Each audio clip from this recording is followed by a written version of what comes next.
I would think that because how many sessions do you do in an average month, like or a week? Are you up running every day or maybe, I don't know.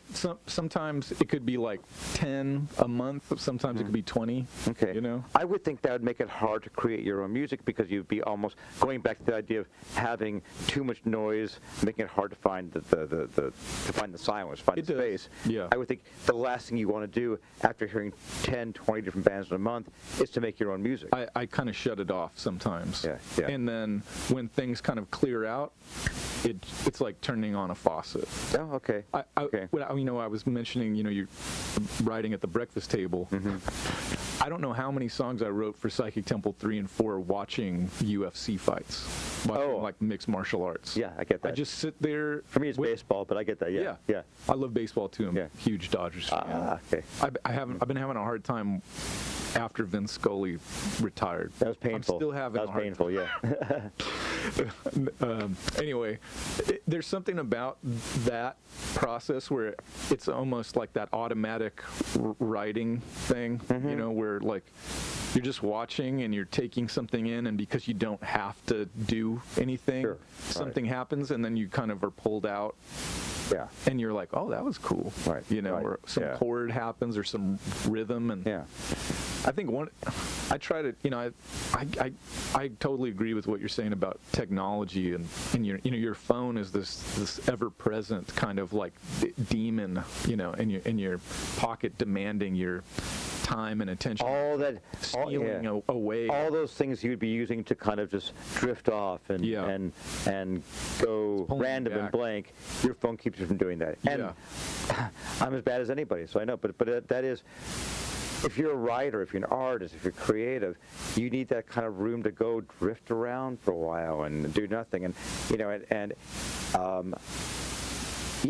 if you don't have that, it's not going to happen. So I would say that perhaps, and maybe there's another way around this, but one of its saving graces is like that, you could grab your phone and record a voice memo, and now you got some, these are the tethers. I'm laughing because I remember I spent a lot of quarters walking around New York calling my phone machine from payphones and singing a riff or singing a melody or singing into your answering machine.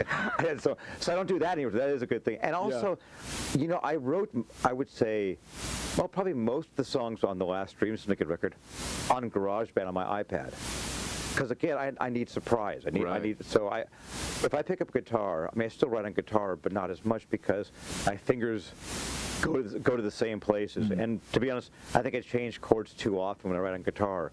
So I started writing on GarageBand with loops and playing the onboard keyboard or guitar on there, and it's kind of limiting. And I would write all these songs that way. And so that's fascinating. So technology is good for that. Yeah, as a toy, as a creative, to flip the creative process around. Anything to flip the creative process around. That's I'm looking for that all the time. Yeah.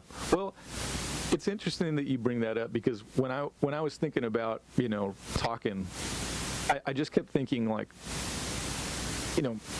I've been doing this for a while, and I'm just totally dedicated. And when you are in the music world, like there are certain people that are like lifers, right?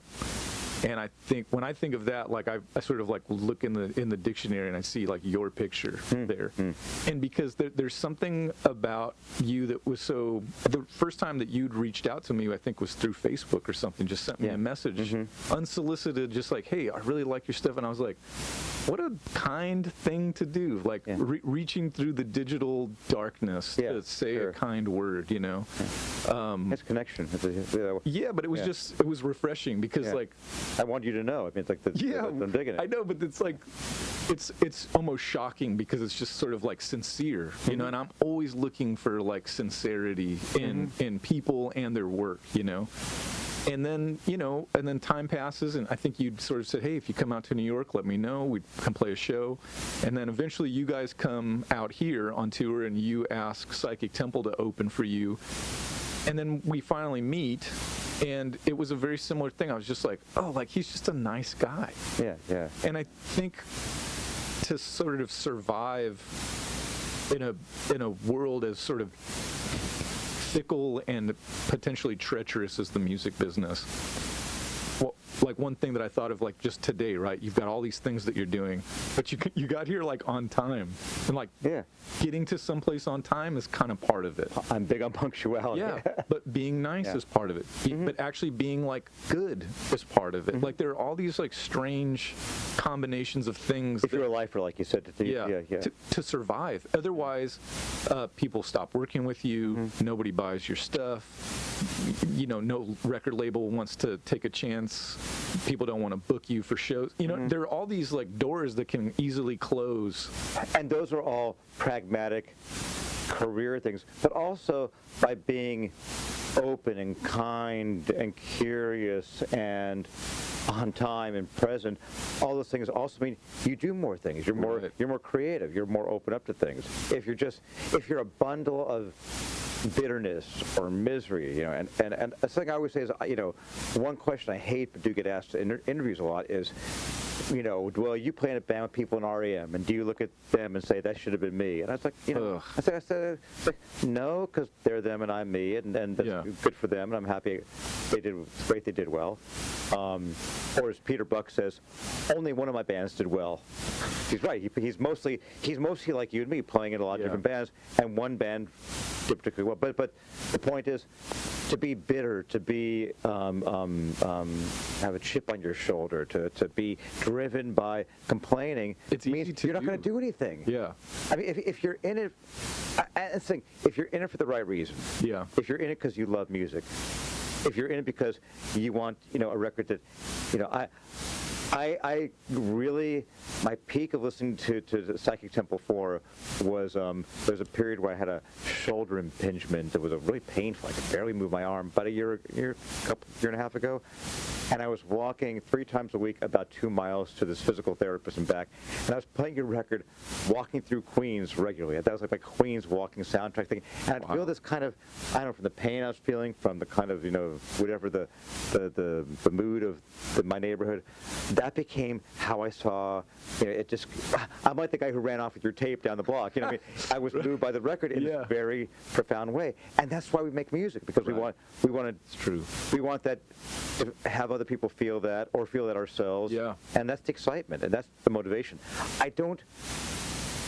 The only success I want in music is enough success to keep doing it. 100%. Yeah. If like, you know, if next year my records don't sell well enough and my shows aren't attended well enough to the point where I can't do it anymore, I'd be sad. I'd be like, oh, that's it. Right. What a bummer. Which thankfully hasn't happened yet. But beyond that, whatever. You know, as long as I can keep doing it. I think about that a lot. I mean, there are just certain things that you can't help but kind of like be conscious of as you're sort of like moving through this space, because it's I mean, it's kind of, it feels uncharted, right? From day to day, I mean, I drive, you know, I could drive past someone and I just think like, like, man, there's somebody, you know, holding a sign up asking for food or change or something, and I think, man, it's like, people don't realize like how close you are to that. Oh yeah. And that kind of, I don't know, it's just something I always think about, you know, when I was driving a truck or taking care of my family. I just think like, yeah, I mean, hell, I was on my friend Sufjan Stevens' record label for many years, and they put out the first 3 Psychic Temple records. Oh, I didn't know that. And I mean, I was kind of, you know, I was there like at the ground floor when he put out this Michigan record, and then, you know, in the blink of an eye, he's like this sort of like first name, like Prince or something. He's like this first one name artist. You know what I mean? Like everybody knows him. Yeah. There aren't a lot of Sufjan, so. Yeah, well, that helps. You know, or I've heard people, you know, butcher his. How close am I? That's it. Sufjan. Okay. But it was interesting for me because, you know, it could have been very easy for me to be like bitter or angry because I'm like literally driving a truck when I know he's getting like, you know, he's probably making like 6 figures or something. Yeah. And I'm just, you know, it was a really like important period of time for me to sort of like work through it, because there was a resentment, because I was like, man, I'm like working so hard, and like, you know, you start thinking like, oh, I deserve this or I deserve that. Yeah. And then it's like, then you start to realize like, oh, this is like the wrong to start saying like what someone deserves or what you deserve or what the world owes you, or, and then I kind of slowly but surely I kind of started coming out of that, and I was just sort of like, well, I just do my thing. Just do your thing. And he does his thing, and you know, I've had some, you know, strange successes. I did this Dropsy soundtrack a few years ago for a video game, and that's been one of the more, you know, financially, like, you know, lucrative things like I've ever done in my life. You know, like, it was just, there's something about the I think this kind of strange tactile quality of like when somebody plays a game and they hear music, they are like, they feel connected to it in a way that like you or I may feel connected to music by holding a record. That's true, right? Know? I know.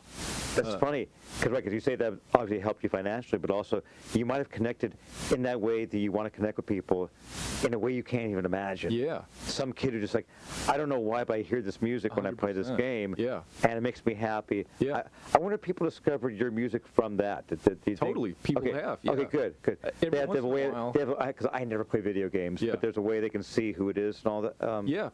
People search it out, you know, and it's been a fascinating thing for me, because I definitely feel like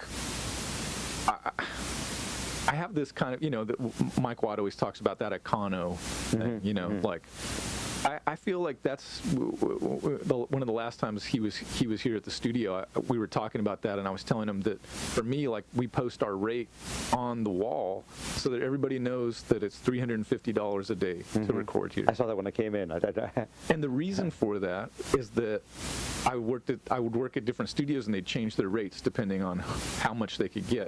If you were on a major label, they'd charge you $1,000. If you were a friend, maybe they'd do it for free. If you were just a friend of a friend, maybe it's $500. And I thought, well, like, what is a mechanic? Mechanic has to, like, auto mechanic has to post his rates so that they can't fleece you. You know, you know what you're getting into. And you also know that everybody's paying the same thing. You know, there was just a kind of like that's a cool thing. I like that. You know, it did catch my eye when I walked in. I thought, I don't think I've ever seen that when I walked in the studio. Like you're going to Target or McDonald's or something like that. And it's like the only thing. You know, but it was the thing that for me, before my wife and I opened the studio, that I just, in my experience, I kind of always felt like, oh, this is not righteous, you know, like somebody's like, they're just making it up because of whatever they can get from you. And there's a kind of like, you know, we've had we had an artist on like UMG, you know what I mean, Universal Music Group record here. It was $350 a day. We've had, you know, like, we've had like a steel pan, you know, jazz trio or quartet record here. It's $350 a day. There's just something to me that's kind of like, that's part of like keeping, staying tethered to like humanity, art, reality. I get that. You know? I get that. But there's also another thing with like being in the studio where like what we're going to do over the next couple days, it is like, it's addictive.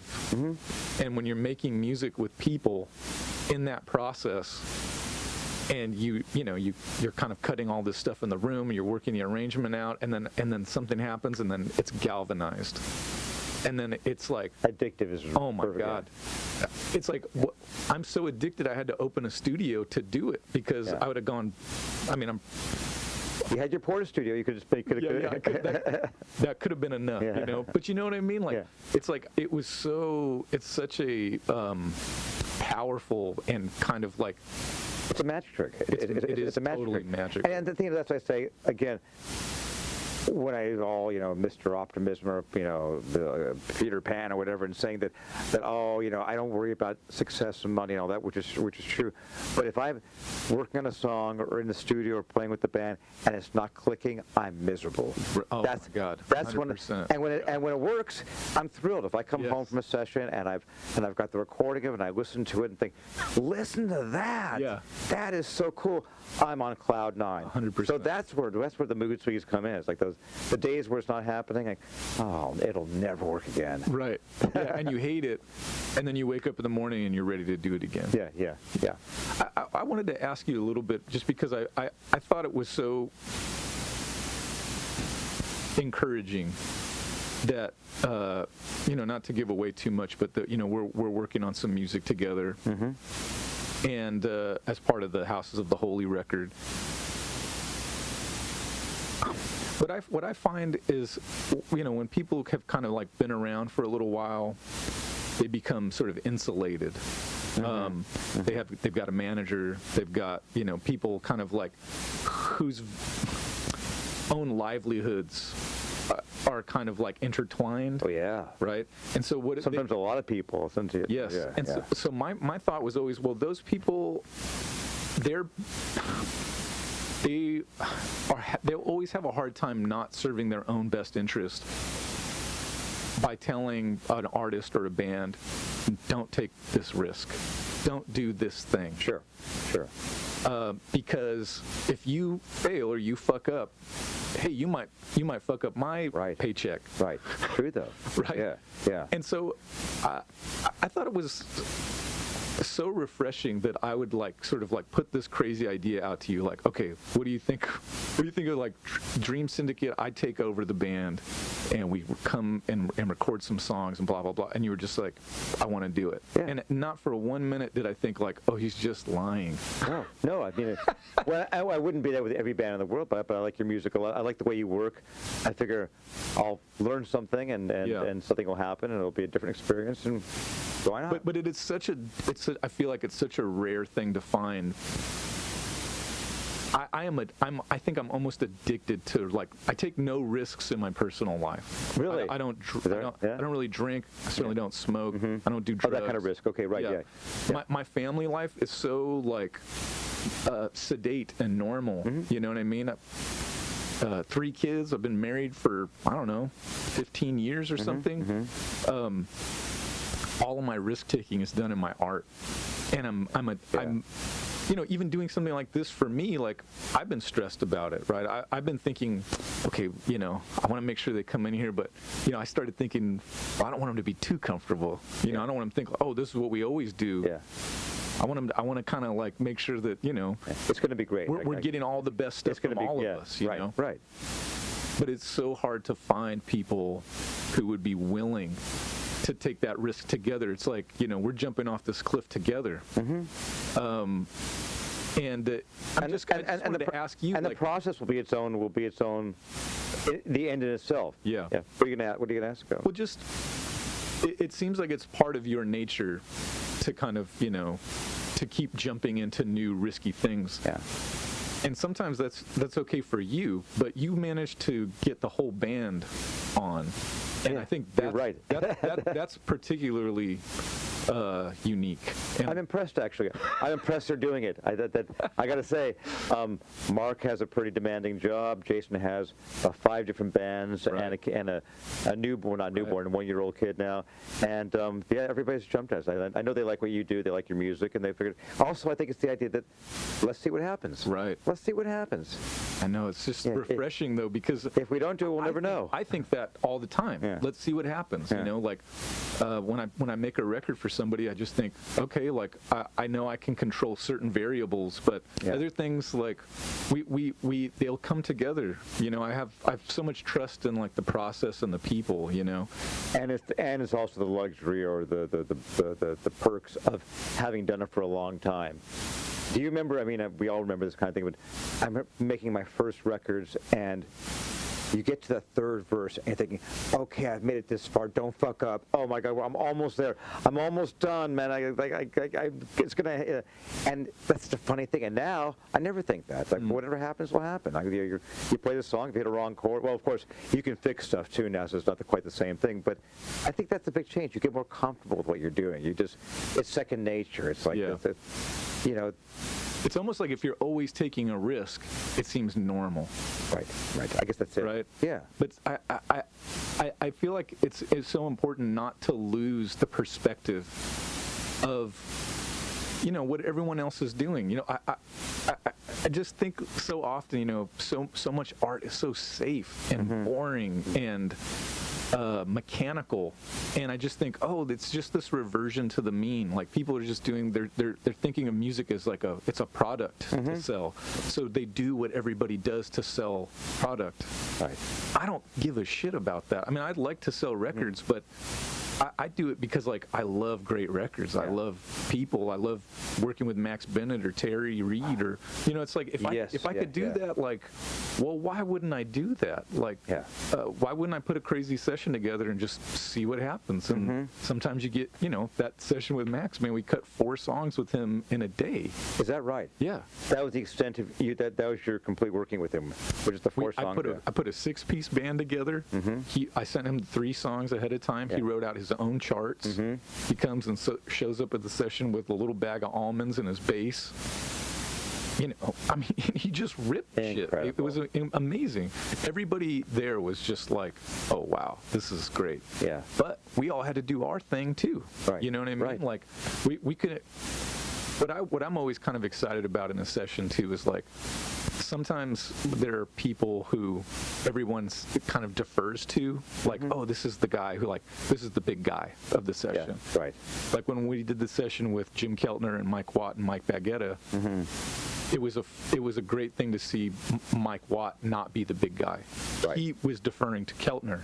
Okay. You know? Yeah. And I love seeing that dynamic. Yeah. You know? I love seeing, like, the guy who's usually the man. Yeah. I usually am, and I don't always want to be. So this is, again, tomorrow will be fun because I don't count on being it. And it's you can talk to the rest of the band about this because they might have different perspectives on this, but I don't always want to be that. I want to just slide into something. I want to just kind of, you know, see how other people work. I want to, but I don't do it often. Yeah. It's part of... I rarely record things that aren't my songs. So this would be cool. Well, all of a sudden, we ended up writing. That's true. a bunch of songs together. I'm glad we did. Yeah. Yeah, me too. I mean, I just sat down to play them, and you know, as I'm just kind of like going back over cataloging, you know, it's so funny, you know, even sending you a demo or something. That's usually like the first time I've like recorded something like that, and I always have. The songs are always very malleable, even till tomorrow. We'll get in there, and then someone will say, "Well, how long do we do this?" And I'll be like, "I don't know. I don't know." Yeah. Like, let's try this thing, because in a way, like the ensemble forces structure. Like at that point, we all have to agree upon something. But I would rather leave that room for a sort of consensus. Yeah. Rather than say, well, it goes like this. You know, I've seen that happen on so many records with people. Artists will come in and they're I always think of that analogy with, you know, holding sand tightly in your fist, you know, and then all the sand comes through your fingers. Yeah. They are so maniacal about structure, and it's all about fear, right? They're afraid of doing this. Right. So they're holding on to this other thing, you know. Yeah. For me, I'm just like, oh, this is the fun part. This is where everybody puts their stamp on it. This is where somebody does something I couldn't think of. You don't do demos much, you're saying? I will do what I sent you, which is like, I'll put my phone down, I'll play the guitar, and that's it. I do a lot of demoing, not because I'm a perfectionist or because I'm a control freak, but it's how I write these days. Like I just sort of play and mess around with things till I get something I like, and then I go. So I don't always write that way, but I do a lot of things where I'll write to a drum loop or to a bass line, and you know, get onto. I use Logic. By the way, I have been recording since like I was 20 years old, 19 years old, maybe even 18, and I've gone through my phase like the 3340 to the Porta Studio to the ADAT I'm still a terrible recorder.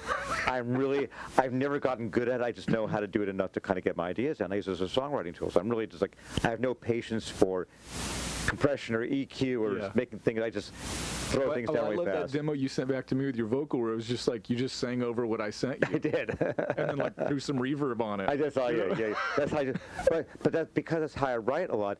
I make these kind of elaborate demos, and It's dangerous. You could, and again, you'll talk to 3 people who agree with this. It's like I try not to get locked into my demo, but I do. Yeah, Suddenly I've got- demo-itis. I know, and I do that, and I don't want Yeah. to. But it's, there you go. Yeah.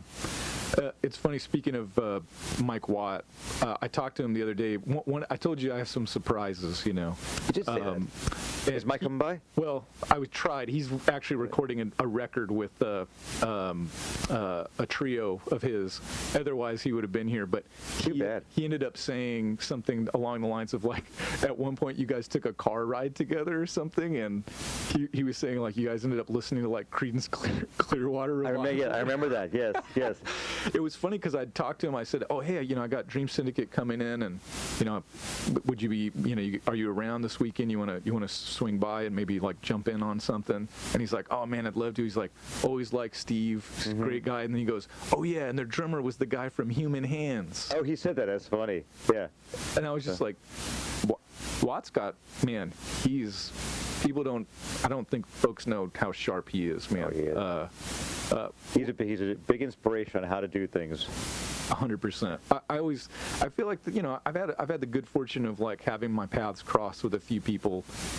Watt's one of them. Nels Klein is one, and you too. I think people that to me they place art and humanity over all of the other ephemera and detritus that could sort of like get in the way, and I see it get in the way all the time, especially with it's maybe the polls. It's like younger artists and then older artists. They will sort of like they become entrenched in certain places, like either because like they're defending their success and they have these teams, or because they're sort of like they are done like taking risks. They're done. You know what I mean? Yeah. I don't know. They're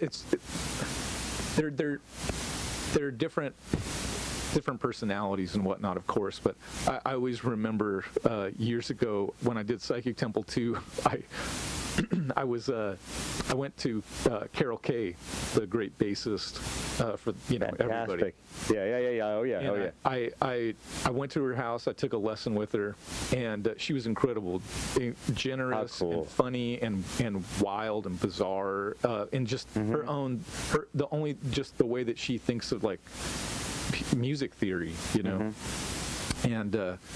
and it was just great to like just kind of like sit across from her, And she gave me this like lesson for like 2 hours, and it was like kind of like $80 or something phenomenal, And so like a few weeks later, I said, Carol, thanks again. I sent her an email and I said, thanks again for the lesson.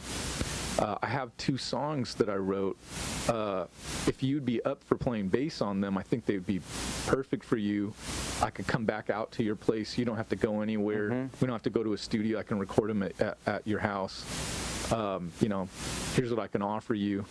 And that night, I think around 2 a.m., I just got a reply from her that just said, no. No kidding. That was it. There was no like, no thanks. No. It didn't even say no. I love that. Carol Kay. I love that.